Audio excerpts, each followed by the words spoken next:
Barry, what are you saying? Cynthia stammered, shocked by her husband's terrible words. Another woman? It can't be true. Look at me. She approached her husband, placing her hands on his shoulder, trying to make eye contact. Barry clearly resisted. He roughly pushed his wife away, stepping back towards the window and freezing in place. After a moment, Barry finally spoke. Cynthia, believe me, I don't want to have a big confrontation right now. Let's handle this like adults and peacefully go our separate ways. And pretend our marriage had never happened? Tears flowed from Cynthia's eyes, her body shaking nervously and her head spinning. Perhaps her blood pressure had spiked, but she took a few deep breaths to calm down. I don't want to end up in hospital because of my husband's cheating. No, I won't allow that to happen right now, she thought. Oh my God, Cynthia, are you going to guilt-trip me like this? Barry glared at his wife.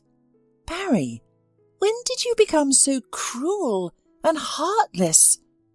Cynthia chuckled bitterly. Have you forgotten all the good I did for our family in the past? And how I supported your health and morale after the accident? Don't you remember? Is that how you show your gratitude? We've been through so much together, Barry. Is any other woman worth sacrificing our happy years for? And what about the children?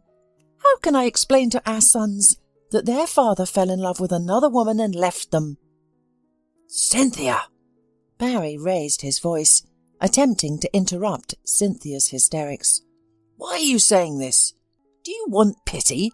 Well, okay, you're a sweetheart, you're perfect and amazing, while your husband is the ultimate traitor and scumbag. Does that make you feel better? You can talk all you want. But let's face the truth. Our marriage has reached a deadlock. I believe you've noticed it too. Lately it's all about the kids. That's all we talk about during family dinners. I mean, I love the boys with all my heart, but it's just too much. Haven't I tried to get your attention, Barry? Didn't I try to have a conversation with you over a cup of tea? Didn't I make efforts to change things? The woman's indignation knew no bounds.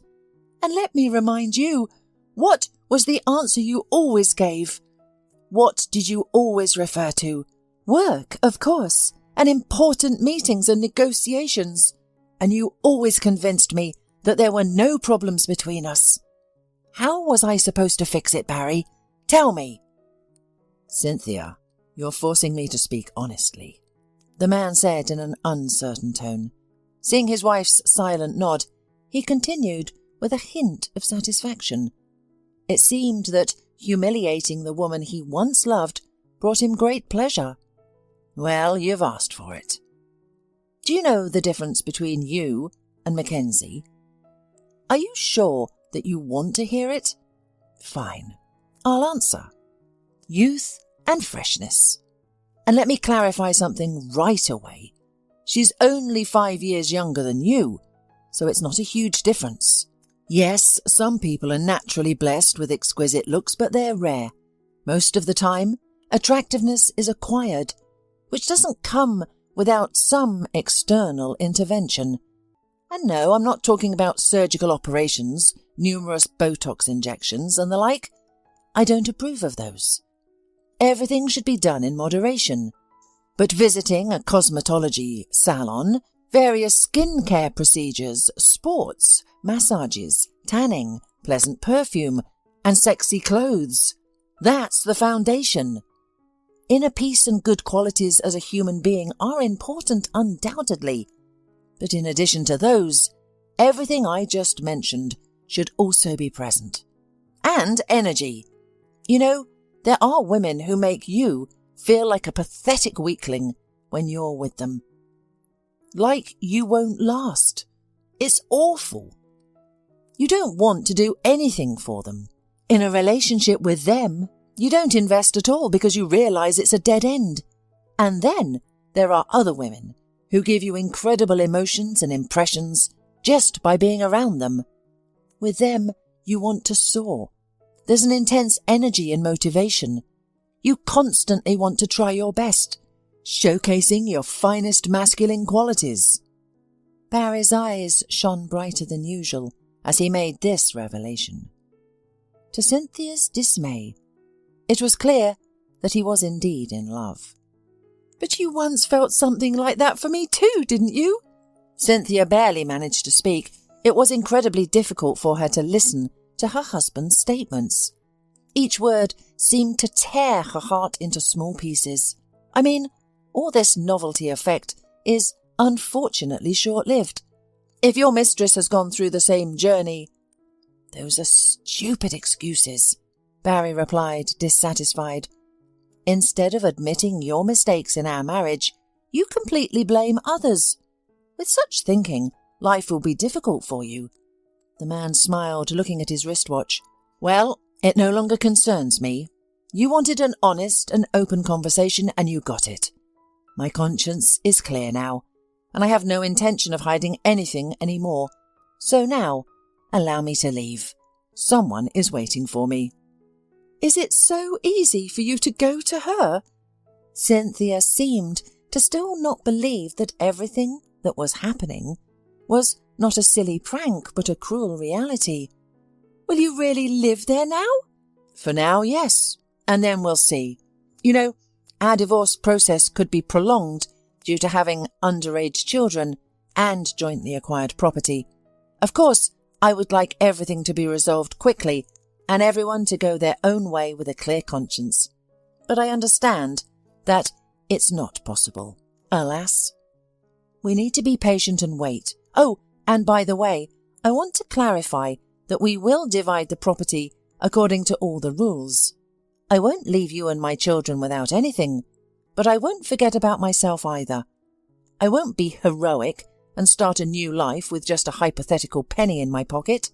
That's not my story. You'll have to remember, Cynthia, what it's like to work for a living. It seems you've only gotten used to taking care of the house and children." "You never cease to amaze me, Barry," Cynthia dryly replied, gathering all her strength. "Good luck in your new adventure. Please don't come back here without a good reason. And the children? I will tell them everything myself. It's a pity, of course, that you didn't find the strength to do it yourself. But it's okay, I'll manage on my own. I got used to it. That's what I've always loved about you, Cynthia, your independence." The man laughed and, casting a slightly guilty glance at his still legal spouse, left the apartment. Closing the door behind Barry and watching him from the window, Cynthia made her way to the bedroom and, firmly closing the door behind her, lay down on the bed. Absolute silence reigned. Only the ticking of the clocks, given to them on their wedding day, disturbed it. Cynthia usually loved that sound. It was as if it calmed her and created a special coziness in the room. And the fact that the clocks were given on such a wonderful day was very touching, a memory for a lifetime. Amazingly, despite being quite simple, these clocks had worked flawlessly for all 13 years of their marriage. And the batteries, by the way, were rarely changed by the spouses. "These are some miracles, Barry," Cynthia said it once with a smile on her face. "It feels like they're eternal." The man gently embraced his wife. "They are just as strong and resilient as our union. You'll see. They will last until our wedding anniversary." Now, remembering her husband's words, Cynthia felt desperation. Maybe I should get up from the bed, take the clocks off the wall, and throw them as far away as possible. What use do they have now except for reopening the wound in my heart? Eternal clocks, eternal feelings. It's only a fairy tale for trustful adults. The woman was about to carry out her plan when she suddenly hesitated. Will it change anything now? No. It's a very foolish act. Besides, I can't bring myself to do it. It hurts. Oh, how it hurts. I wish I could fall asleep right now, Cynthia thought to herself. Yes, I would like to sleep so deeply that I wouldn't hear or feel anything. Otherwise, it seems I won't be able to cope with this pain and longing. Maybe I should take a sleeping pill. Why not? The neurologist prescribed them for sleep problems when I was being examined. Maybe I should take much more than the recommended dose. No one will notice the loss, probably. Who needs me anyway? But at least I won't suffer. Life without Barry is not joyful for me." A tear rolling down the woman's cheek instantly brought her back to reality. "But what about my boys? I can't leave them alone, can I? No, it's nonsense. My children are everything to me. I will endure everything for their happiness and well-being. And as for Barry, God will judge him. What else can I say?" Thinking about the children, Cynthia looked at the clock. "Okay, it's 2:00. I need to get up from the bed immediately and start getting ready." With all these love experiences and sufferings, she had forgotten that it was time to pick up her younger son from daycare and her older son from school. Luckily, these institutions were nearby. She would make it. In just 10 minutes, Cynthia was already standing in the hallway in front of the mirror, trying to fix herself up. However, the reflection left much to be desired. She had looked happy and relaxed in the morning, but now tears filled her eyes as she gazed at her own image. Her face had a stare of silent sorrow, and her shoulders slumped. "What a beauty!" Cynthia laughed hysterically. "Well, I'll cover up my hair with a hat, and my swollen eyes with glasses. It's sunny outside today, so no one will be surprised." Finally, Cynthia left the apartment and, taking a deep breath of fresh air, walked briskly to pick up the children. She could have used the car, but she didn't want to risk it. In her current state of mood, driving was extremely dangerous. Driving requires attention and concentration, and walking might actually help her recover faster. "Mum, why didn't you drive today?" asked Mark, the eldest son, as they entered the apartment. "Come inside quickly," Cynthia urged the children. "Don't stand in the hallway." "Is Daddy home?" asked Johnny, the youngest son, with curiosity. "First, go and wash your hands and change your clothes," the woman sternly ordered, wanting to divert the children's attention. "We'll talk about everything at dinner." Reluctantly, the sons began to do their tasks, and Cynthia, entering the kitchen, froze in bewilderment. What am I going to feed the kids if I haven't cooked anything all day? The meat, which she had taken out to defrost early in the morning, waited obediently for its turn. The vegetables nearby were also a reminder of the grand plans for dinner. "No way," Cynthia said, pushing the groceries away. "I don't have time or strength for them right now. Maybe I'll have time to cook them tomorrow, but for tonight, well, we'll just have to make do with the bare minimum. What do I have in the pantry?" The woman opened the cupboard. "Okay, today we're having pasta. That's it." Quickly setting the table, Cynthia excitedly invited the children to dinner. Inside, she was literally filled with tension. She prayed for one thing. Please let the boys not start asking about their father right away. Please let me find a way to avoid it and not arouse unnecessary suspicion. "Mum," Mark seemed determined, "you still haven't told me why we didn't take the car. Did it break down?" "Yes," Cynthia said with a smile. "That's right, son. It broke down. It happened unexpectedly, but it's okay, we'll get it fixed. And it's good for us to walk for a while. We'll be healthier. The weather outside is nice, warm enough and calm." "It's more comfortable with the car," the boy insisted. "Today I got an A. Do you want me to tell you about it?" said another son.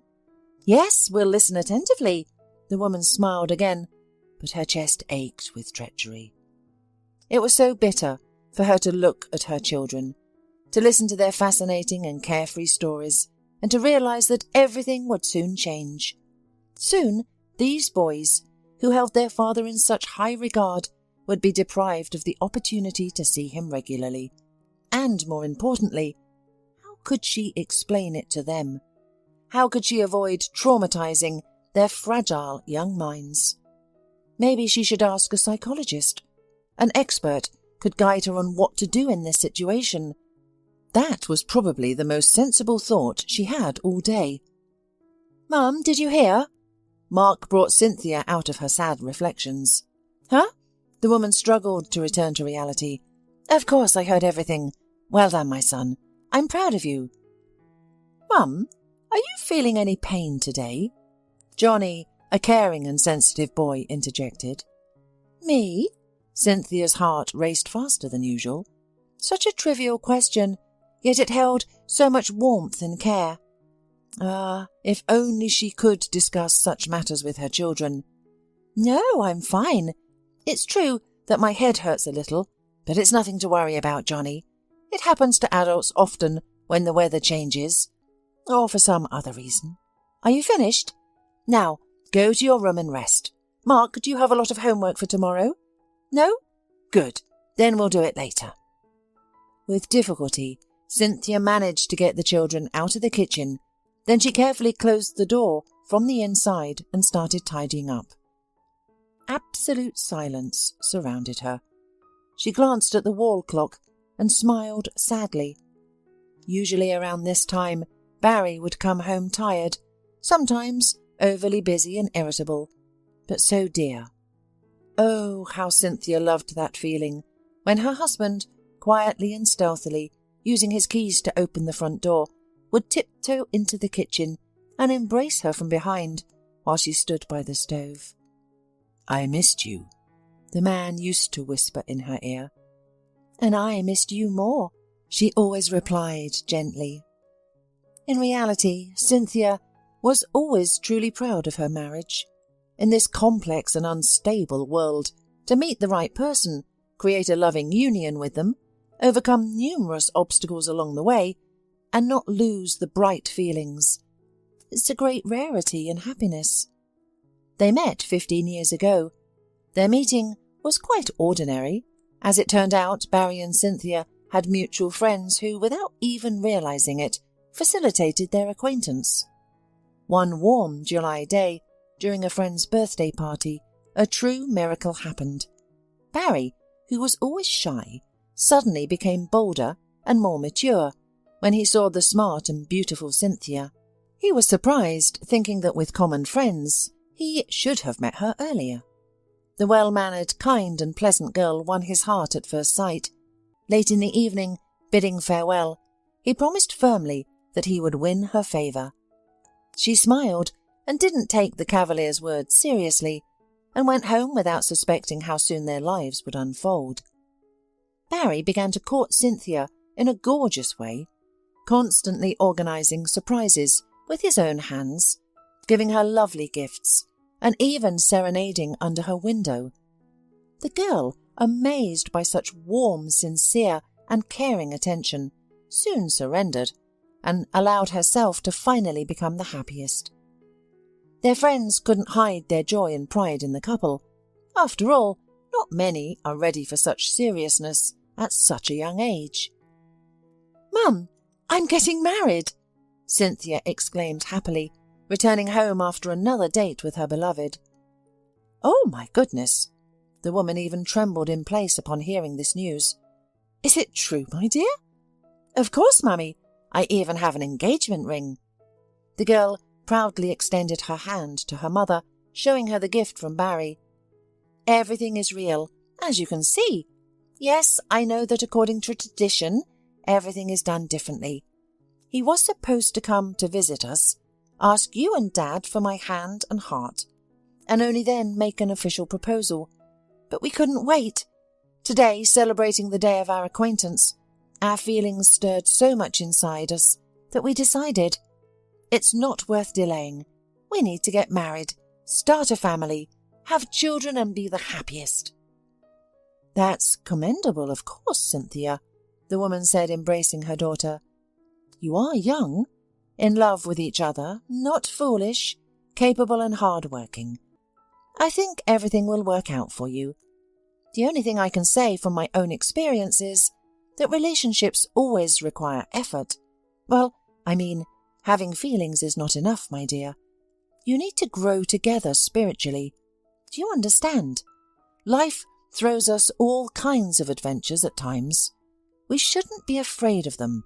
On the contrary, in difficult moments, people should come together, defy everything, and move forward." "Mum, thank you, of course, for the advice," the girl gently began. "I will definitely take it into account, but I think it won't be necessary for us. From the very beginning of our relationship, Barry and I agreed on everything." "What, exactly, if it's not a secret?" The mother looked at her daughter with tenderness. "Well, we've sworn to discuss everything openly, not to hide any feelings, and to be open with each other.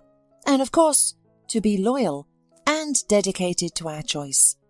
Every day we must choose each other anew. Understand?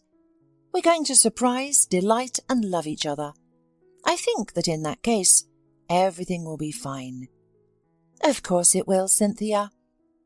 In a short time, the young couple tied the knot. Wanting to become independent and self-reliant as soon as possible, they rented a tiny apartment. "And how do you see our family in the future, say 10 years from now?" Cynthia looked affectionately at Barry. The man smiled. "I can imagine how we solved all our financial problems and became completely free and independent.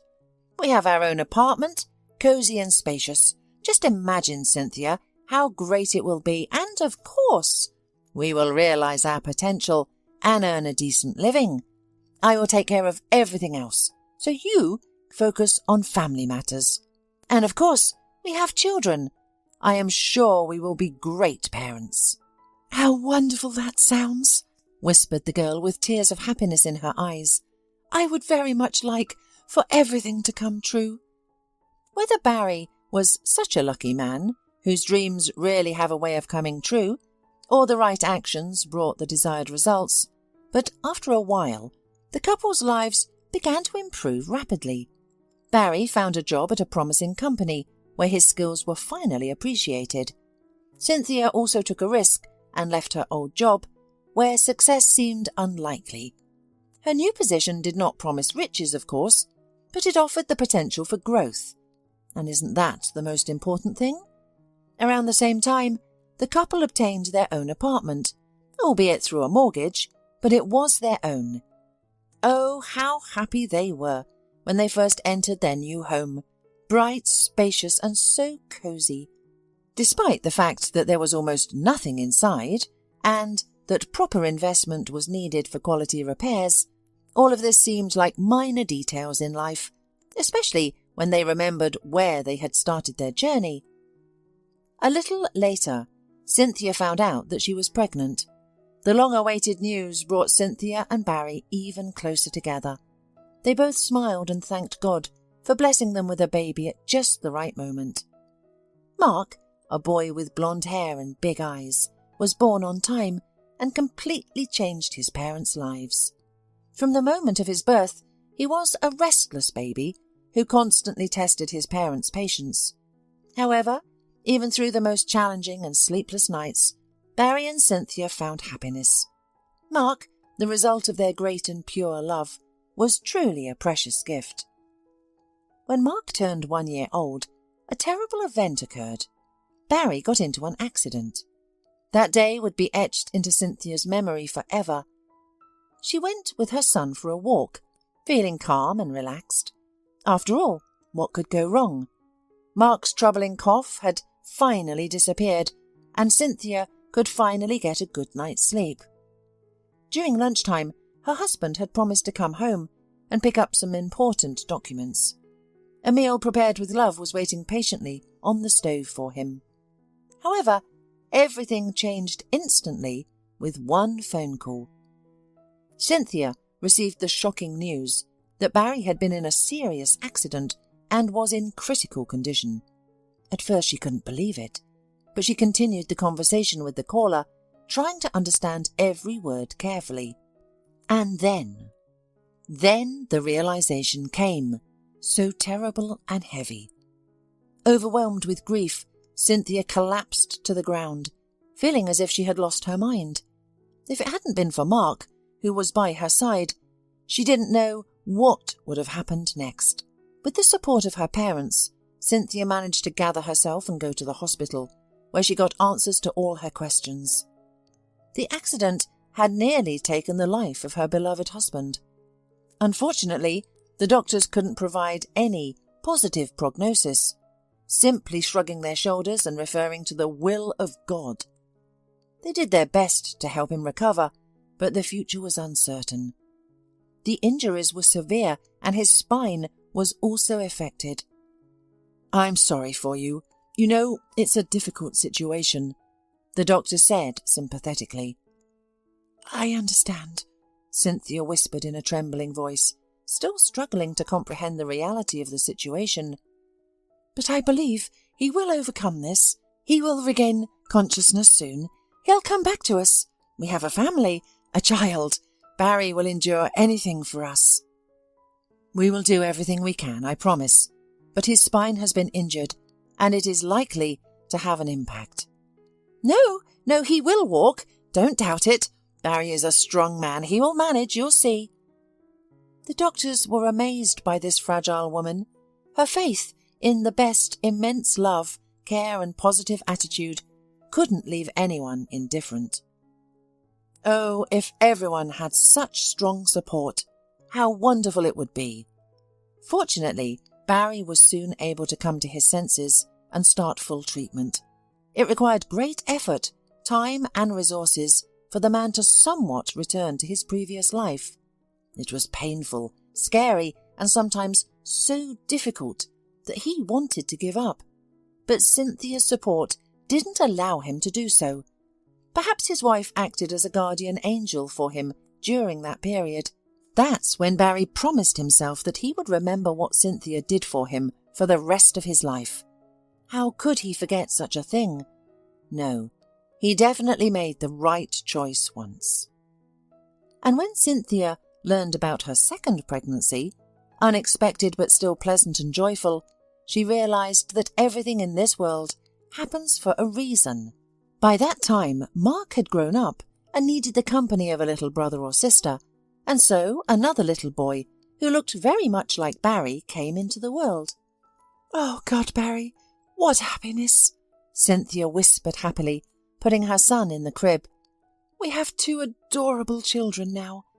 Mark is already 5 years old, and Johnny is only a month old. It feels like we have always been there for each other. Right? How beautifully everything has turned out in our lives." "And this is just the beginning, Cynthia. Just the beginning." After washing the last cup, Cynthia turned off the water and sighed heavily.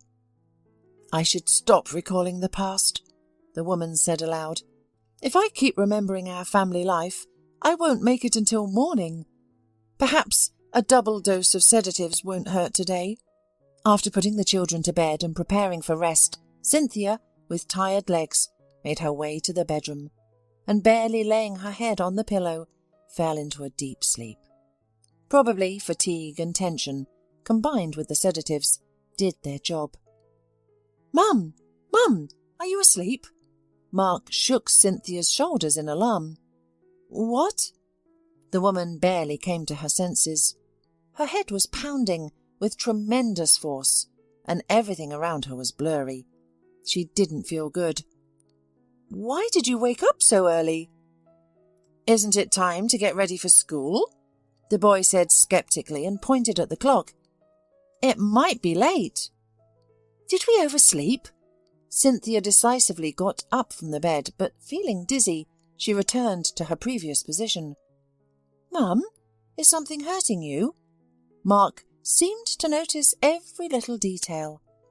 "No, everything is fine," Cynthia smiled weakly, and realizing that she couldn't handle everything on her own today, she decided to ask for help. "Hand me the phone, please. I want to invite your grandma over." Half an hour later, the frightened and worried woman arrived to help her daughter. Seeing her condition, she seemed to understand what had happened, but she didn't want to pry. First, she needed to help with her grandchildren. After preparing a quick breakfast, feeding and getting the boys ready, the grandmother practically ran them to the educational institution, and then, feeling considerably calmer, returned to her daughter. "Come on, Cynthia. Tell me what happened." Sitting on the bed, she asked gently, "Did you check your blood pressure? You look pale. If your head is spinning, maybe it's a seizure, huh? You had a hard time with headaches, my dear.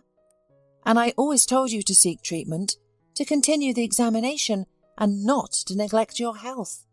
But have you listened to me? You always think about others, never about yourself.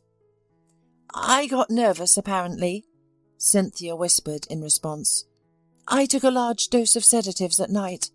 Maybe it has an effect like this. I don't know, Mum. Thank you for coming. You saved me. If it weren't for you...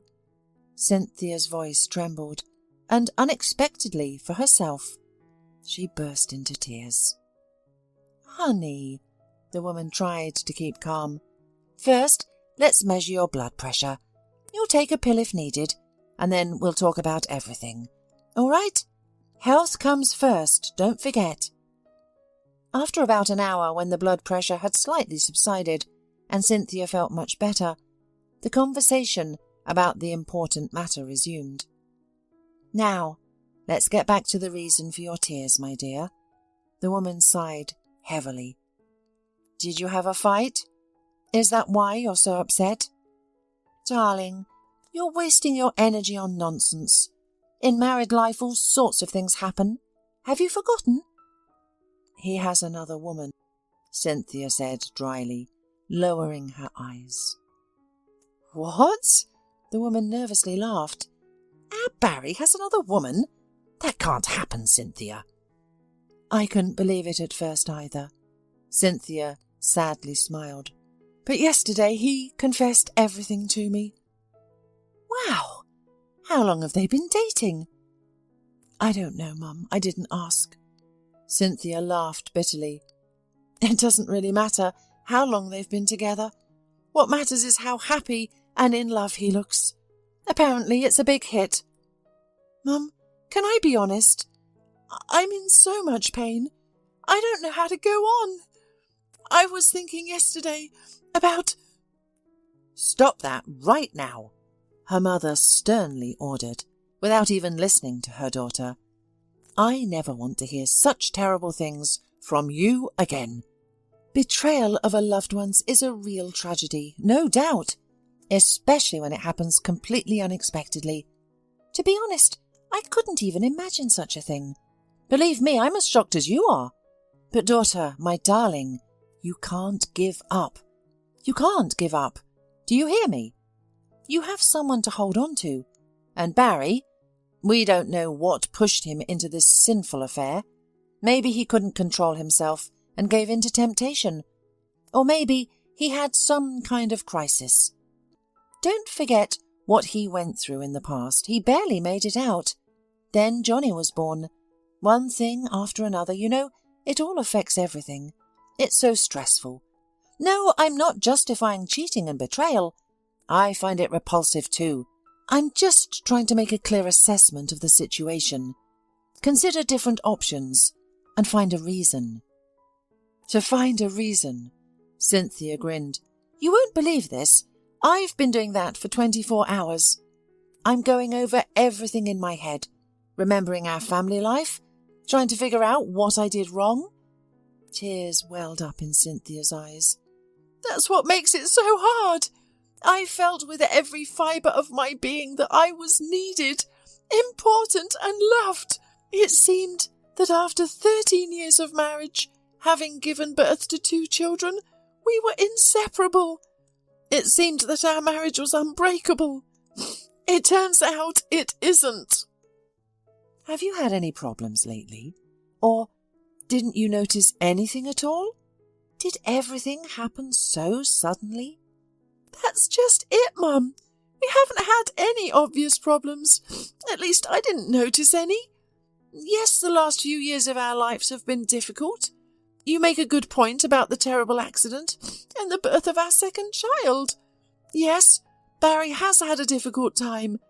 For a long time, he snapped at me and wanted to give up, tired of the grueling process of recovery. But then he calmed down and apologised. They often say that women feel everything and notice everything.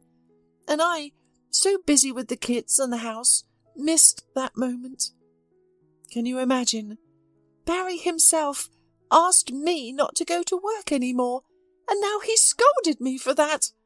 Me, the woman who put so much effort, energy and love into him, neglecting her health. Is that fair, huh? And now I'm thinking, when he used to come home tired and dissatisfied, citing work and some failures in his professional sphere was the real reason in her? I guess so.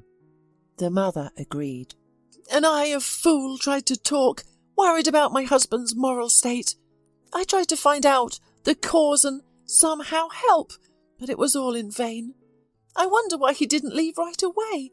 Did he feel sorry for us? Or was he unsure of his choice? Oh, Mum, how am I going to get through this? How am I supposed to deal with the kids alone? How do I help them in this situation? I don't understand anything. My head is spinning. Cynthia, honey, the woman said, literally feeling her daughter's state and barely restraining herself from crying with her. First, you need to calm down. Try to shut off your emotions and think about the essentials. Plan for what you need to do in the near future. It will make things easier, believe me. Since Barry has already left the house taking some of his things, let him do it. There's no need for unnecessary fussing. Before that, let him come to the kids. Explain his position to them. There's nothing for you to blame yourself for. You are the son's parents, first and foremost. You shouldn't forget that. Then, let him file for divorce, since he's made up his mind, and then it'll be easier. Believe me, when this process starts slowly, some clarity will come. You know, there's nothing worse than uncertainty in life. So, you'll grieve, get hurt, and calm down. At least you'll know the truth, and that's easier. Divide the property according to all the rules. He won't leave you penniless. That's a good thing too. If you need any help, your father and I are here for you, Cynthia. Don't worry about him alone. The most important thing is to regain your composure, become independent, and start looking for a job. Remember how much you enjoyed working for your company, and you always loved your profession, until family life took over. Now is the time to remember all of that. I'm so scared, Mum. It feels like the ground has been pulled out from under me, like my heart has been ripped out of my chest, like my past life has been erased and no new one has been provided. And what do you want, dear? It's like a stepping out of your comfort zone in some way, and that's always painful, difficult and stressful. How could it be otherwise? But you're young and strong. You'll endure. You'll overcome. And I believe in you. And as for Barry, God is his judge. If he didn't appreciate such a good woman by his side, if he betrayed and stumbled, let him go his own way. Many men do that, unfortunately. They drain the life out of their wives, use her help and support to stand on their feet, and then start looking elsewhere. As if they forget who they were from the very beginning. Who should be idolized and loved until the end of their lives? Foolish, isn't it? They think their new girlfriend will provide them with constant, unforgettable emotions and won't ask for anything in return. I've seen many cases like that in my life, but in the end, most of them are disappointed with their choice. They start to yearn and beg to come back to their wives. And then it's up to the woman to decide. What would you do, Cynthia? The woman looked at her daughter attentively. Me? Cynthia thought for a moment. I would forgive him, Mum, because I love him very much, and I can't imagine my life without him. A couple of months passed.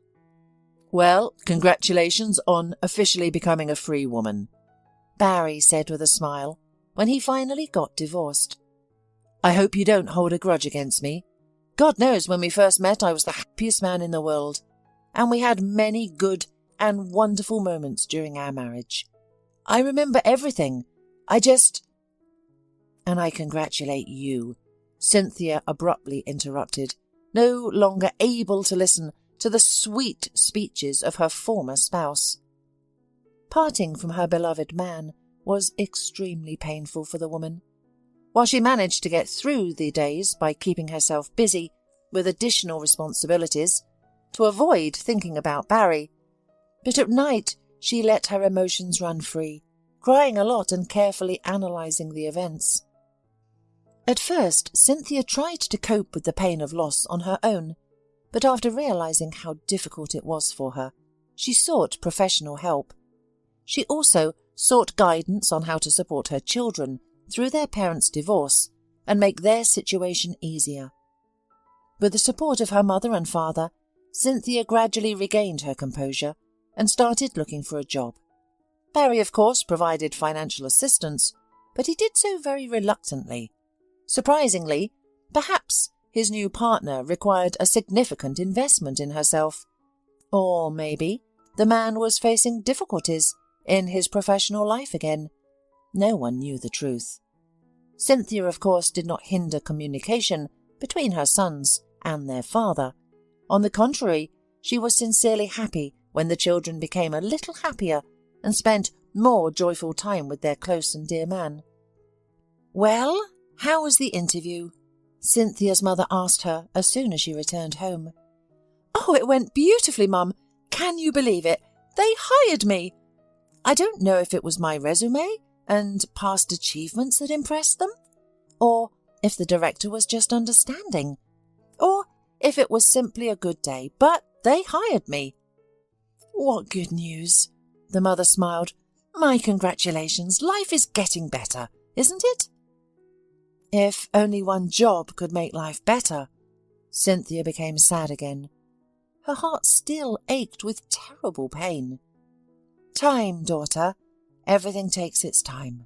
Trust me." "Cynthia, aren't you going home yet?" a colleague asked in surprise. "It's already the end of the day." "Yes, I know." The woman smiled slightly. "I just decided to stay a little longer today. I need to double-check some documents. You know, things have been a mess lately."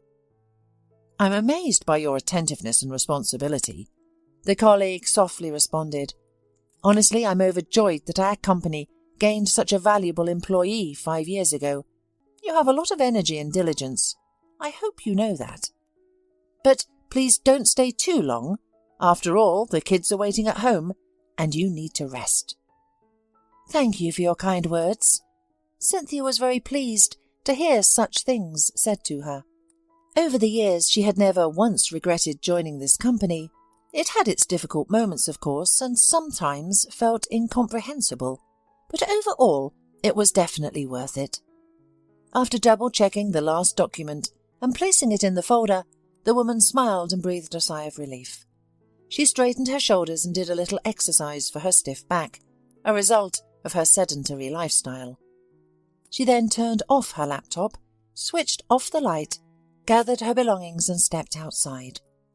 The weather was simply wonderful, and her mood noticeably improved. "Cynthia! Well, you're finally free." A familiar voice suddenly sounded nearby. The voice of someone she couldn't easily forget. "It's me. Didn't you recognise me?" "Barry?"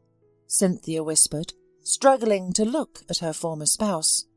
They hadn't seen each other for several years, ever since the man decided to entirely change his life and move to another city. "What are you doing here? Why?" "I was looking for a chance to meet with you," Barry began awkwardly. "And actually, yes, I came back to my hometown. Our climate suits me better, and, well..." The man approached his former wife, his warm breath reaching her. And the scent. A scent she thought she had forgotten. Cynthia covered her eyes, desperately wishing to return to reality. "What do you think you're doing?" Cynthia asked sternly. "Did you have a fight with your beloved and decide to come running back? Did you think you could just disappear like that and then announce your presence in my life again? Do you think I've been waiting for you all this time?" "Cynthia, I was a fool," Barry said, looking straight into his former spouse's eyes. "I made the wrong choices in my life. I left and betrayed the most important people in the world. I don't know what came over me. It was like I was blindly driving. Can you hear me? I realized my mistake just in time. I know it's incredibly difficult to forgive. I understand that the hurt and pain will linger for a long time. But please, give me a chance to make things right. There's so much to try to compromise on. We've been through so much together. We have children after all. I deeply regret leaving my boys without a father's attention and involvement. I want to come back. I want to earn your trust again. Yes, I stumbled. You saved me once before. You were almost like my guardian angel. Save me again, please. Give me a helping hand. I really need you. I love you, and... That's enough, Cynthia whispered. Barry, that's enough. I can't listen to this. It hurts. Do you hear me? Just stop, for God's sake, and go away. Please, go away. You won't even give me a chance to make amends?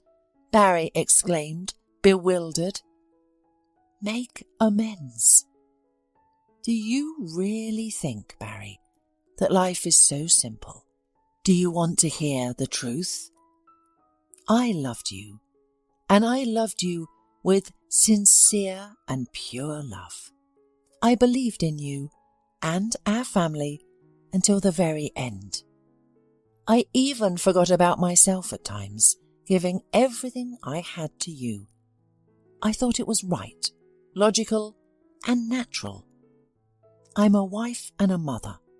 What else could I be? But there was one thing I didn't consider then. Excessive love and care from a woman can sometimes work against her, making her dependent and vulnerable. It would be great if her husband realized this and never betrayed her. On the contrary, he changes the situation, lightens her load, helps her reintegrate into society, and is always there for her, loving and appreciating her. In our case, you did something terrible. You betrayed me. It was so cruel and disgusting.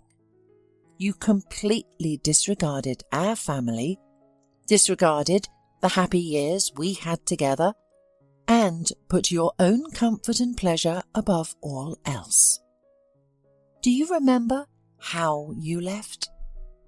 How did you savour every word that hurt me so deeply? How you repeatedly humiliated me by telling me colourful stories about your feelings for another woman, comparing and devaluing me. And what about the children? Have you ever thought about how hard it has been for them all this time? Yes, people make mistakes, but not all mistakes, Barry, can be undone. Once upon a time, I believed that I would forgive you.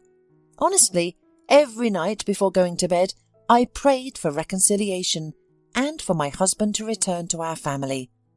Why? Because I loved you and couldn't imagine life without you. And now, when it seems like I have achieved what I wanted, when you are standing here next to me, tearfully asking for forgiveness, I know I can't. This betrayal has wounded my soul so deeply that it's irreparable. So, Barry, don't come here anymore. Don't seek a meeting. Your guardian angel is gone forever. Now, you have to deal with everything on your own. Having said that, Cynthia turned and walked away, her head held proudly high. She felt avenged. Hola, suscríbete a Historias Vitales para no perderte nuevas historias. Mi esposa había estado trabajando en su proyecto especial durante 4 meses ahora. No era su proyecto personal, pero ella era la persona principal y responsable de su éxito. El proyecto estaba diseñado para salvar a su empresa, Bixler Enterprises. Los últimos 4 meses habían sido difíciles porque se vio obligada a trabajar duro. Era importante tanto para ella como para la empresa. Había una buena posibilidad de que Bixler Enterprises quebrara si el proyecto no se completaba. Sarah tenía una licenciatura de Albrecht y un MBA de Wharton. Era la más inteligente de la familia. Yo empecé a trabajar como mecánico de autos justo después de la secundaria y después de 21 años seguía siendo mecánico de autos. No me importaba porque me gustaba el trabajo y pagaba bien. Era suficiente para pagar la universidad de Sarah y criar a 2 hijos. No vivíamos lujosamente, pero estábamos bien. Los niños ya se habían mudado, y las cosas iban bastante bien con nuestros ingresos. Sarah quedó embarazada 3 meses después de casarnos a la edad de 18 años. Durante los primeros años de nuestro matrimonio, vivimos con mis padres. Ellos tenían una gran casa vacía ya que 4 de mis hermanos se habían mudado. Eso significaba que teníamos una niñera mientras Sarah completaba sus primeros años de universidad. Debido a 2 embarazos, la carrera de 4 años le llevó 6 años completarla. Fue difícil, pero lo logró. Siempre tuve trabajo y nunca me faltó trabajo extra si lo necesitaba. Después de que Sarah se graduó de Wharton, alquilamos nuestro propio lugar. Tuvo ofertas de trabajo de varias empresas grandes, pero todas requerían que nos mudáramos. A mí no me importaba, pero Sarah quería quedarse cerca de casa. Por eso decidió trabajar en Bixler Enterprises. Pagaba bien, pero lo más importante, le daba responsabilidad y la oportunidad de avanzar. Sarah era una empleada trabajadora y dedicada. La presentación es el jueves en el Hotel Thyssen en Filadelfia. Tomé unos días libres en el trabajo para ayudarla según fuera necesario. Al final, todo lo que logré fue hacerle algo de comer cuando llegaba a casa. No sabía nada sobre su trabajo, ni tampoco quería saber, los negocios corporativos de alto nivel me aburrían. Empresarios de Europa, Asia y América del Sur venían aquí, la empresa pagaba sus boletos de avión y proporcionaba habitaciones en el Hotel Thyssen mientras estaban aquí. Era caro como el infierno, y por algunas cosas que Sarah había dicho, la empresa estaba sobreestimando sus finanzas. Su presentación era importante para ella, para la empresa y para más de 200 empleados. Hasta el martes por la noche, todo iba bien. Sarah llegó a casa con un traje nuevo, un traje gris con una blusa blanca. Desplegó todo lo que necesitaba en la cama de la habitación de invitados. Cuando se trataba de la limpieza de la casa, ella era normal, pero cuando se trataba del trabajo, era meticulosa. No entendía por qué necesitaba sacar su ropa interior de lujo, pero no dije nada. Además de su traje para la presentación, tenía varios vestidos de cóctel lindos para eventos sociales antes y después del evento. Siempre había evitado tales eventos, pero me sentía obligado a ir con ella si ella quería que lo hiciera. Me agradeció la oferta, pero dijo que no era necesario. Todos los materiales y equipos que necesitaba estaban guardados ordenadamente en el maletero de su Volvo. Antes de salir del trabajo, ella misma conducía el coche para asegurarse de que todo estuviera en perfectas condiciones. Tenía todo el día miércoles para prepararse y toda la noche del miércoles para socializar con sus invitados. Sarah era tan buena en lo que hacía que sentía que habría sido mejor si simplemente me hubiera mantenido alejado de ella. Finalmente, había terminado. Lo había revisado y vuelto a revisar todo. Todo lo que necesitaba ahora era una ducha caliente y una buena noche de sueño. Supongo que mi error fue que empecé a revisar sus cosas después de que Sarah comenzara a ducharse. Pensé que estaba ayudando, pero resultó ser lo contrario. Estaba moviendo cosas en la cama cuando un pequeño sobre blanco cayó del bolsillo lateral de su bolso de maquillaje. Una carta de una farmacia, pero no del tipo que solemos usar. Dentro había 10 pastillas.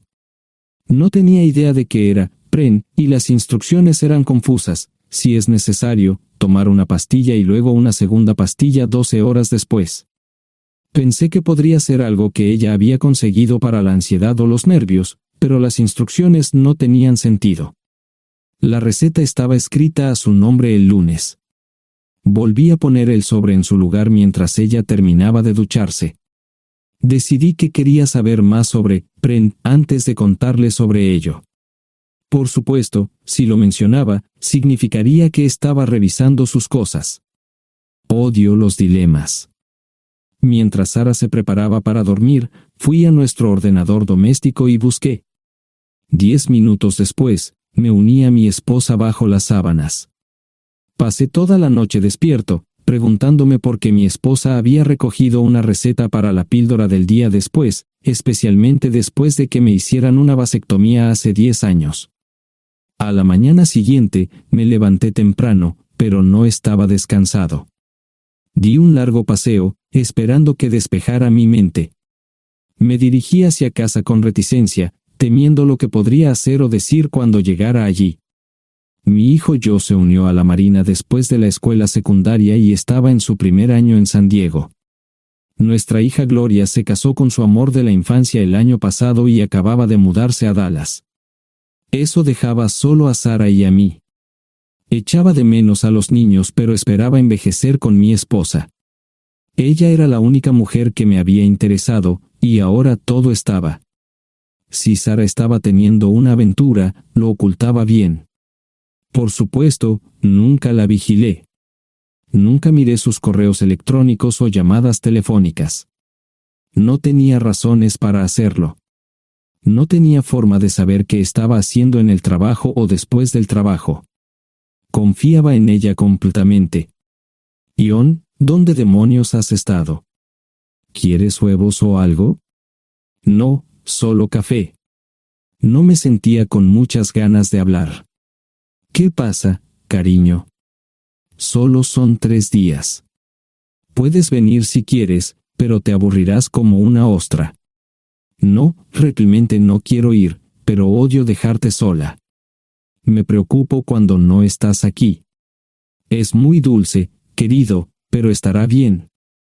No voy a salir del hotel en todo este tiempo. Pasaré la mayor parte del día asegurándome de que la sala de conferencias esté lista, y esta noche tendré una agradable charla con nuestros posibles clientes. Mañana, probablemente ni siquiera tendré la oportunidad de ir al baño. Llegaré a casa lo más temprano posible el viernes. Te prometo un gran fin de semana si sabes a lo que me refiero. Todo eso suena bien, pero no puedes culparme por preocuparme. Soy un mecánico de autos, y tengo una esposa hermosa y exitosa. A veces tengo la sensación de que estás menos interesada en mejorar nuestra situación familiar que en avanzar en tu carrera. Detente, maldita sea, Ion. Siempre he respetado lo que haces para ganarte la vida y nunca he insinuado lo contrario.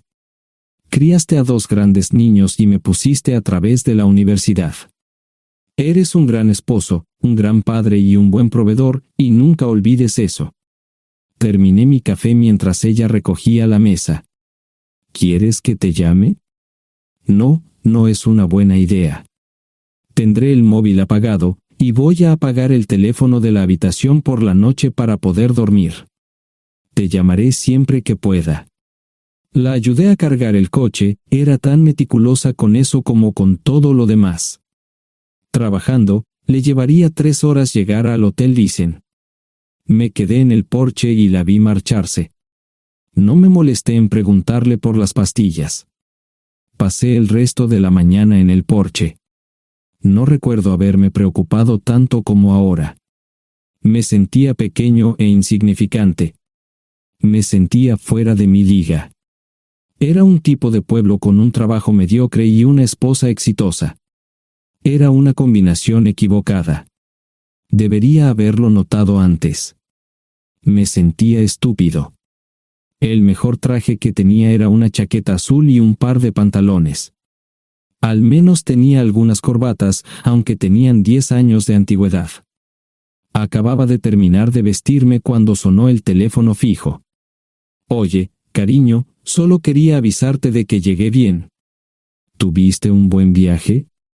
Supongo que el tráfico no estaba demasiado denso. Estuvo bien. Te llamaré esta noche. Ahora tengo que irme. Estoy en la habitación 714, Sara. Puedo estar en casa de mis padres o en la de mis hermanos esta noche si quieres llamarme a mi móvil. De acuerdo. Suena el teléfono móvil. Te quiero, tengo que irme. Me tomé mi tiempo para llegar a Filadelfia. No fui directo al Lisen, primero me detuve y compré un filete con queso. Prometí hacer una larga noche. No estaba seguro de qué iba a hacer. Estacioné en el garaje del hotel y simplemente esperé. Tarde o temprano, tenía que entrar en el hotel. Simplemente no podía decidir cuándo hacerlo. El sonido de mi teléfono celular me ayudó a tomar mi decisión. Ion, solo quería avisarte de que todo se ha arreglado. Ahora voy a bajar para encontrarme con algunas personas y cenar. No olvidaste nada, ¿verdad? No, todo está bien. Tengo todo en mi habitación para mañana. ¿Necesitas algo? No, Ion, relájate. Voy a apagar mi teléfono. Te llamaré mañana por la mañana. ¿De acuerdo? Ríe, diviértete.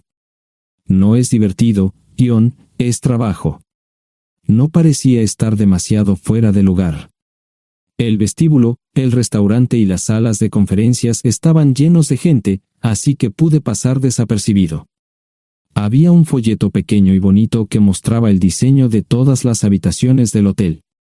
Me paseé por las diferentes habitaciones y me detuve en las paredes, mirando alrededor entre la multitud. No tenía ni idea de qué haría si Sara me veía. Lo averiguaría si y cuando eso sucediera. Encontré un tablero de eventos que enumeraba todas las habitaciones que estaban siendo utilizadas por los diversos grupos. Bixler Enterprises no tenía habitaciones disponibles para el miércoles por la noche. Esto me pareció interesante. Sara había dicho que no iba a salir del hotel, pero ahora no estaba tan seguro de eso. Había 3 comedores, familiar, informal y de alta cocina. A Sara no le gustaba mucho cenar con niños, así que fui primero al comedor informal. Solo me llevó 5 minutos asegurarme de que no estaba allí. Tuve mejor suerte en el salón gourmet, era una acogedora mesita encajada en la esquina, el tipo de mesa que la gente reserva para tener un encuentro privado. Sara llevaba un vestido de cóctel negro con un escote pronunciado y perlas, se veía elegante y su acompañante parecía apreciarlo. Conocía a algunas personas con las que trabajaba Sara, y él no era una de ellas. Me resultaba familiar, pero no había forma de que pudiera recordarlo. Había muchas sillas libres, así que no tuve problemas para cruzar la sala. Había velas y pequeños candelabros de cristal en las mesas. Apagué la mía y le dije al camarero que me molestaba por el glaucoma. Pedí el plato de pollo de siempre y me acomodé. El camarero me sirvió el café por tercera vez. Disculpe, el tipo en la mesa de enfrente me parece muy familiar. ¿Sabes quién es? Sí, ese es Malcolm Eugene Foote. Es miembro del Consejo Municipal, se espera que se postule para el Congreso en los próximos años. ¿Es esa su esposa con él? Es muy bonita. No, esta es la primera vez que la veo. Siempre usa esa mesa para señoras especiales, si me entiende. Simplemente le sonreí y pedí la cuenta. Nunca había visto a Sara tan sensual con un hombre antes. Parecía captar cada palabra que decía, como si fuera Dios o algo así. No estaban haciendo nada inapropiado, pero tampoco era platónico ni profesional. Cuando me fui, estaban terminando su segunda botella de vino. Ahora entendía por qué se había llevado su lencería elegante. Me acomodé en una esquina del vestíbulo para que no me vieran. 10 minutos después, salieron del restaurante. Ella le tomaba la mano mientras caminaban por el vestíbulo hacia el ascensor. Observé cuidadosamente los indicadores de piso, Que el ascensor se detuviera en el tercer piso era una buena señal, significaba que no lo había llevado a su habitación. Era una mala señal cuando el ascensor no llegaba al séptimo piso, significaba que ella fue a su habitación. Por si acaso me equivocaba en algo, me senté en el vestíbulo y observé el ascensor durante 1 hora. La gente entraba y salía, pero Sara no estaba entre ellos. Saqué mi maleta vacía del coche y me dirigí al mostrador de recepción. Aunque podía demostrar que era su esposo, me costó trabajo conseguir una tarjeta llave. Se dieron después de llamar a la habitación, pero nadie respondió. Finalmente, estaba en camino a la habitación 714 con la tarjeta llave. Ni siquiera encendí las luces al principio, simplemente me senté en la oscuridad de la habitación durante más de 1 hora.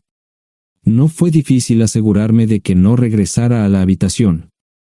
Primero, empacé todas sus ropas y pertenencias personales. No dejé nada atrás. Revisé el paquete de Preven, todavía quedaban 10 pastillas en el tocador. De manera muy ordenada, estaban todos los artículos que necesitaría para su presentación al día siguiente. Comencé a llenar la maleta. Había 24 carpetas promocionales especialmente encuadernadas y otras 20 carpetas regulares, todas ellas fueron a la maleta.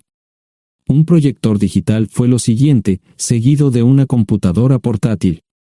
Tomé su bolso y su celular, que había dejado en la habitación. Todo lo que tenía consigo era un bolso de mano y probablemente un tubo de lápiz labial. Di una vuelta por la habitación tan cuidadosamente como lo hizo ella para asegurarme de no perder nada. Una vez satisfecho, dejé las llaves del coche y mi anillo de bodas en el tocador. Aparte de esos 2 objetos, la habitación estaba completamente vacía. El ascensor se dirigió directamente al estacionamiento, no tuve problemas para llevar 2 maletas, y 20 minutos después, estaba en la autopista rumbo al norte. Pasaban las 3 de la madrugada, no tenía idea de que había pasado tanto tiempo. 1 hora o 2 después, sonó mi teléfono celular, la identificación de llamadas mostraba el número del Listen. ¿Ion? Sí, ¿dónde estás? Estaré en casa pronto. Eso fue todo lo que dije. Hubo silencio en el otro extremo de la línea. Los vendedores tienen un viejo dicho, el primero que habla pierde. Pareció una eternidad antes de que ella hablara. Ion, lo siento. No preguntó nada y simplemente colgó. Apagué mi teléfono, era obvio que había regresado a su habitación. Más tarde ese día, tenía que dar una presentación que salvaría a su empresa y le daría un ascenso. Metí las maletas en el desván del garaje. Sara nunca iba allí y nunca pensó en buscar algo allí. Por supuesto, en este punto, estoy bastante seguro de que no importaba. Primero, recogí todas mis ropas y pertenencias personales. La mayoría de los hombres tienen sus propias herramientas, generalmente es un requisito para el trabajo. Pasé por la tienda, cargué las mías en el Subaru y recogí mi último cheque de pago. Para entonces, los bancos ya estaban abiertos, no tuve que hacer ninguna manipulación financiera complicada. Simplemente retiré todo el dinero de mis cuentas. Almorcé en Hagerstown, Maryland. Tenía suficiente dinero para vivir durante unos años, pero sabía que estaría buscando trabajo muy pronto. Sara y yo éramos parecidos en eso de que a ambos nos encantaba trabajar. La voy a extrañar. Pasé un par de horas en las cuevas del Uray y alquilé una habitación cerca de Whitwell. No tenía idea de qué iba a hacer. Era sábado, y me encontré sentado en el acuario de Chattanooga, observando la naturaleza que nunca había visto antes. Pasé unas horas simplemente relajándome y decidí que era un buen lugar para estar. Compré un pase anual para el acuario y, para la hora de la cena, tenía un lugar donde quedarme. Era un remolque móvil en el parque, pero estaba amueblado y era económico. No necesitaba mucho. La primera cosa que haría el lunes por la mañana sería conseguir un trabajo. Un buen hombre de mantenimiento siempre puede conseguir un trabajo, especialmente si está dispuesto a trabajar duro. Podría permanecer discreto hasta que fuera el momento de renovar mi licencia de conducir o las etiquetas del coche. Me preocuparé por eso cuando llegue el momento. El domingo por la tarde, llamé a Gloria. Me sentí obligado a informarle sobre lo que estaba sucediendo, pero Sara ya se lo había contado. Fue bastante franca con Gloria sobre lo que había pasado, dijo que había engañado, que la sorprendí, que me fui y que ella perdió su trabajo. Me sentí mal porque ella perdió su trabajo, pero ese era el precio que tenía que pagar. Le pedí a Gloria que le dijera a Josh lo que estaba sucediendo la próxima vez que hablara con él. También le dije que la llamaría aproximadamente una vez al mes para verificar cómo iban las cosas. No le dije dónde estaba. Para el mediodía del día siguiente, tenía un trabajo. En realidad, estaba a poca distancia del parque de remolques, con el Waffle House a mitad de camino. ¿Qué más podría querer un hombre? No sé cómo manejaron el papeleo, pero me estaban pagando $20 por hora sin hacer preguntas. Estaba feliz, y ellos también. Ni siquiera tendría que tocar el dinero que traje conmigo. Unos 2 meses después, Gloria me informó que Sara se había mudado de la casa y estaba viviendo con sus padres. Gloria no sabía nada más, pero estaba feliz de que estuviera estable y le estuviera yendo bien. Josh me llamó desde San Diego solo para informarme que iba a hacer un crucero. Era técnico en aviónica en un portaaviones, intentó explicar qué hacía exactamente, pero estaba más allá de mi comprensión. Nunca supe mucho sobre cosas técnicas. Ambos tuvieron cuidado de no decir nada malo sobre su madre, aprecié eso. Después de eso, todo siguió como siempre. Comencé a hablar con Gloria al menos semanalmente, Josh y yo comenzamos a enviar correos electrónicos regularmente.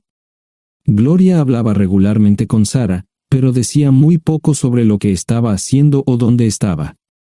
Nunca presenté la solicitud de divorcio, y parece que Sara tampoco lo hizo. Tengo una licencia de conducir de Tennessee y las etiquetas en el Subaru.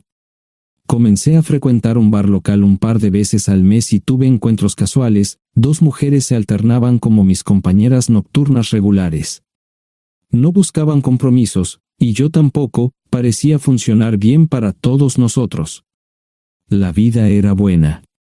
Eso fue hace mucho tiempo, y gradualmente olvidé a Sara. Con el tiempo, el Subaru comenzó a darme problemas, había olvidado cuánto tiempo había pasado. Tenía más de 200,000 millas. Estaba reflexionando sobre esto con una jarra de cerveza un día cuando me di cuenta de que habían pasado casi 5 años desde que me fui de casa. Mantuve un contacto cercano con ambos hijos, Gloria ya tenía 2 hijos propios en este momento y quería que los visitara. Josh casi se casó con una mujer tailandesa, pero en el último momento, se negó.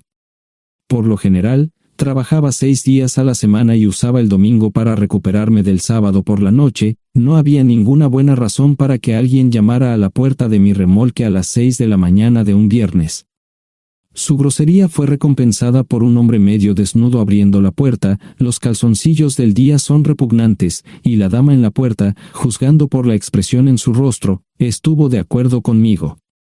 Ella apartó la mirada, pero su compañero no parecía impresionado. Norm habría usado pantalones, pero en un momento como este, los invitados me molestaron. Estamos buscando a John Terrell. No los conozco. Me llamo David Simmons, y esta es mi esposa Mara.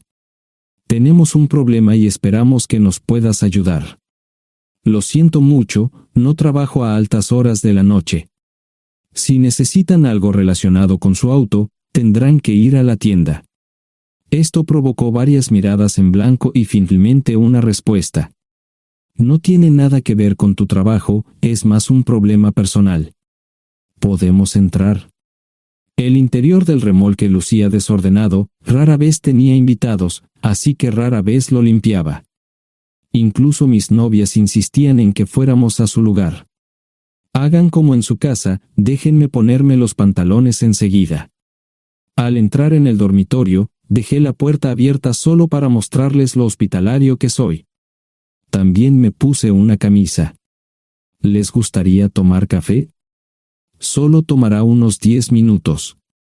Aparté algunas cosas del sofá para que pudieran sentarse, no hubo respuesta a la pregunta del café. Tenemos una hija adoptiva de 4 años y otra de 2 que necesita un trasplante de médula ósea y esperamos que nos puedas ayudar. Estamos dispuestos a pagarte si es necesario. ¿Con mi médula ósea? No, queremos usarla y estamos dispuestos a compensarte por cualquier inconveniente. Creo que quieren comprarla. Estaba actuando como un listillo, y de repente me di cuenta de ello. Estas personas eran serias, tenían un problema real y estaban buscando ayuda. Lo siento mucho, no quise interrumpir. Por favor, continúen. Nuestra mejor oportunidad de encontrar un donante es un familiar cercano. Eres nuestra mejor esperanza. Mira esto. No quiero ser un grosero, pero creo que se equivocaron de persona. ¿Cuándo nació su hija? Cumplirá 5 años en julio. Marche Simons habló por primera vez, y sonó sincera. Odio ser el portador de malas noticias, pero me hice una vasectomía hace 15 años. No hay forma de que pueda ser su padre. ¿Por qué tu nombre estaba en el certificado de nacimiento? No puedo responder eso, tal vez deberían preguntarle a su madre. Esa afirmación fue recibida con silencio. Sentí pena por estas personas, pero no sabía cómo ayudarles. ¿Cuál es el nombre de la madre? Sarah Lise Terrell. No encontraba las palabras. Tal vez no debería haber tomado esas malditas pastillas de ella, por supuesto, entonces esas personas no tendrían una hija en absoluto. Todo lo que pensaba que había superado el dolor, y aquí está de nuevo, viejos recuerdos de mi esposa teniendo relaciones sexuales con ese maldito político de Filadelfia. Estaba empezando a olvidarlo todo, y ahora estaba de vuelta. Maldita sea. Ahora entiendo y pido disculpas por mi grosería e insensibilidad. Haré todo lo que esté en mi poder para ayudarles. En primer lugar, porque no puede Sara hacerse un trasplante de médula ósea. Médicamente, no puede. ¿Por qué no? Es madre, tiene que ser una donante adecuada. Ella es una donante adecuada, pero está demasiado enferma. Los médicos se negaron siquiera a considerar utilizarla. ¿Enferma de qué? Está muriendo de insuficiencia hepática. Le quedan menos de 6 meses de vida. Esto no tiene sentido. Siempre ha estado perfectamente sana. Además, no creo que un hígado enfermo le impida donar médula ósea. El hospital no aceptará su firma en el formulario de consentimiento. ¿Estás diciendo que hay algo mal en su cabeza? Ambos me miraron en silencio, sabían la respuesta, pero no querían decirlo. En ese momento, no quería que se sintieran aún más incómodos. Hace 10 minutos, no me importaban, pero ahora sentía que tenía que protegerlos y ayudarlos. ¿Cómo sucedió esto? ¿Podría alguno de mis hijos ayudar? Quizás, pero pensamos que eras nuestra mejor esperanza. ¿Por qué no van tras su padre, su verdadero padre? Pensamos que eras tú. No tenemos ni idea de quién más podría ser. Sara no nos dijo nada sobre otro posible padre. De hecho, ella no estaba en condiciones de explicar nada, agregó Mara. Obtuvimos la mayoría de nuestra información de la agencia de adopción. Tuve que preparar café y hacer pis, permítanme un momento. Dejé a mis invitados sentados mientras preparaba el café. Solo tomó unos minutos. Mientras se preparaba, fui al baño, algo que necesitaba hacer urgentemente. Traté de ser discreto, ya había avergonzado lo suficiente a Mara. ¿Dónde viven? En Westchester, Pensilvania. Les haré una oferta. Si les digo quién es el verdadero padre de su hija, deben prometerme que lo perseguirán sin descanso hasta obtener lo que desean. ¿De qué estás hablando? El padre de su hija es un político prominente en Pensilvania. Por supuesto, negará todo y probablemente les proporcionará documentos legales para detener sus esfuerzos. Si acuerdan presionar lo suficiente para que él admita que la niña es suya, podrán avergonzarlo y obligarlo a hacerse un trasplante de médula ósea. Eso es lo que quieren, ¿verdad? Sí, claro, pero ¿Cómo hacemos eso? No lo sé. Soy mecánico. Trabajo con metal para ganarme la vida. Creo que la mejor manera sería utilizar la televisión, la radio y los periódicos. Los políticos harán cualquier cosa para evitar una mala publicidad. ¿Tienen amigos que puedan ayudar? Bueno, ahora ambos estaban sonriendo. Debo haber dicho algo que les dio esperanza. Creo que podemos hacer esto. ¿Quién demonios es él? Malcolm Eugene Foote. Se postula para el Senado de los Estados Unidos. Apuesto a que hará cualquier cosa para evitar una mala publicidad. El café estaba listo, pero David y Marshall no podían esperar para llegar a casa. Antes de irse, les dije cómo ponerse en contacto con Gloria y Josh en caso de que los necesitaran. Estaba seguro de que ayudarían. También les pedí que me dijeran dónde estaba Sarah. Probablemente estaría en Pensacola antes de que ellos regresaran a Westchester. Me corté el pelo y compré una camisa nueva. Sarah era una tramposa que arruinó mi vida, pero aún así quería lucir bien cuando la viera. Era otro remolque, pero esta vez era un bonito doble nuevo. Allí estaba su Volvo con una llanta desinflada y un parabrisas roto. La mujer que abrió la puerta no era Sarah, parecía que la habían empapado fuerte y la habían dejado empapada. Tenía al menos 45, tal vez 50, y debió haber tenido una vida difícil. La falta de maquillaje no ayudaba y simplemente se veía horrible. No tuve la oportunidad de abrir la boca. Caray, si no es John Terrell. Nunca esperé verte aquí. Tuve que usar la vieja línea, me estás poniendo en desventaja. Sherry Hart. Pasa, entra. ¿Quieres una cerveza? No, pero gracias. Estoy aquí para ver a Sarah. Sherry cruzó la habitación y se detuvo en el buffet del comedor. Aquí está, John. Mírala todo lo que quieras. Su mano señalaba una urna de latón que estaba en el centro del buffet vacío. Supongo que llegué demasiado tarde. No me moví, solo me quedé mirando el contenedor frente a mí. ¿Puedo tomar una cerveza ahora? Sarah se mudó a Pensacola después de dar a su bebé en adopción. Compró el remolque con el dinero que recibió de Bixler Enterprises después de que la despidieron.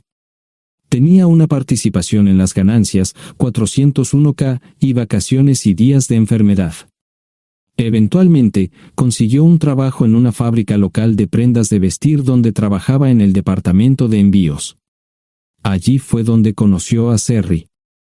Sherry alquilaba una habitación de Sarah. Cada centavo que Sarah ganaba iba para el alcohol. Empezó con vino y gradualmente pasó a bebidas más fuertes, las más baratas. Eventualmente, perdió su trabajo debido a su alcoholismo y se vio obligada a usar sus ahorros. Nunca salió con nadie ni salió a ningún lado. Sherry se quedó con ella, pagó sus servicios públicos y compró alimentos que Sarah no comía. Le llevó más de 3 años quitarse la vida. Increíblemente, ella tenía un testamento y me dejó un doble remolque y un Volvo. Sherry explicó que Sarah estaba tan angustiada por lo que había hecho que simplemente se rindió. No intentó evitar el embarazo ni siquiera terminarlo. La adopción se había arreglado meses antes de que naciera el bebé. Nunca volvió a trabajar, excepto en los trabajos clandestinos que hacía mal. Sherry dijo que Sarah no parecía tener ambición ni propósito en la vida. Sarah hablaba mucho de mí pero tenía miedo de intentar contactarme. Gloria le dio mi número, pero nunca me llamó. Era como si su aventura de una noche la hubiera lastimado más a ella que a mí. Estuve allí durante 2 semanas y luego vendí el remolque de Sherry por $1 y obtuve $3,000 por el Volvo. 2 días después, estaba en Westchester visitando a mis nuevos amigos David y Marshall. Malcolm Eugene Foote resistió al principio, pero David y Marshall lo presionaron hasta que cedió. Insistió en pruebas de ADN, que demostraron que era el padre. Para salvar la cara, más o menos lo obligaron a someterse a un trasplante de médula ósea, que fue exitoso. La carrera política y la vida familiar de Malcolm no dejaron una impresión favorable. Su caída en las encuestas fue tan rápida que el partido lo reemplazó por otro candidato unos meses antes de las elecciones. Su esposa solicitó el divorcio y fue muy pública al respecto. Sarah y yo estamos viajando ahora a Dallas para ver a Gloria y a mis nietos. No sé cuánto tiempo mantendré a Sarah conmigo, probablemente hasta que tenga a alguien.